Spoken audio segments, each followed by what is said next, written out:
ഇത് കണ്ടോ, ഇന്ന് നമുക്ക് നല്ല സൂപ്പർ ഹെൽത്തി ആയിട്ടുള്ള ഒരു ഡ്രിങ്ക് ഉണ്ടാക്കാമേ. ടേസ്റ്റിയുമാണേ.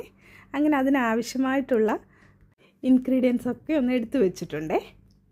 തൊലിയൊക്കെ കളഞ്ഞ ഒരു ആപ്പിളും ഒരു ഹാഫ് ക്യാരറ്റാണ് എടുത്തിട്ടുള്ളത്. വലിയ ക്യാരറ്റായിരുന്നു, അതുകൊണ്ട് ഞാൻ പകുതിയേ എടുത്തുള്ളൂ. അത് പുഴുങ്ങിയിട്ടാണ് എടുത്തിട്ടുള്ളത്. പുഴുങ്ങി തണുത്ത ശേഷമാണ് നമ്മൾ ജ്യൂസ് അടിക്കുന്നത്. ഇനി ഇതിലേക്ക് 5-6 കാഷ്നട്ടും കുറച്ച് ബദാമും ഇട്ട് കൊടുത്തിട്ടുണ്ട്. പിന്നീട് നമുക്കൊരു ഫ്ലേവറിന് വേണ്ടി കുറച്ച് ഏലക്കാപ്പൊടി ഇട്ടിട്ടുണ്ട്. അതിനുശേഷം ഞാൻ 1.5 സ്പൂൺ പഞ്ചസാര ഇട്ട് കൊടുത്തിട്ടുണ്ട്. പിന്നീട് 1 കപ്പ് പാലും ചേർത്ത് ഇത് നന്നായിട്ടൊന്ന് ബ്ലെൻഡ് ചെയ്തെടുക്കാമേ. പാല് ഞാനൊന്ന് ഫ്രീസ് ചെയ്തിട്ടാണ് ഇതിലേക്ക് ചേർത്ത് കൊടുത്തത്. അങ്ങനെ ഇതൊന്ന് ബ്ലെൻഡ് ചെയ്തിട്ടുണ്ട്. ഇപ്പോൾ അത് തിക്കായിട്ടാണ് കിട്ടിയിട്ടുള്ളത്.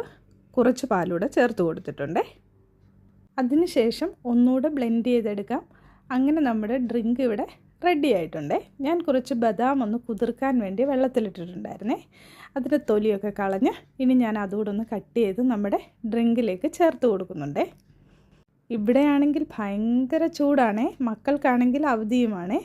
അപ്പം കളിക്കാനൊക്കെ വെളിയിൽ പോയിട്ട് വരുന്നുണ്ടെങ്കിൽ അവർക്ക് ഭയങ്കര ദാഹമാണേ. അന്നേരം ഉണ്ടാക്കി കൊടുക്കാൻ പറ്റിയ നല്ല ഒരു ഡ്രിങ്കാണേ. സൂപ്പർ ടേസ്റ്റിയുമാണേ. Thank you for watching.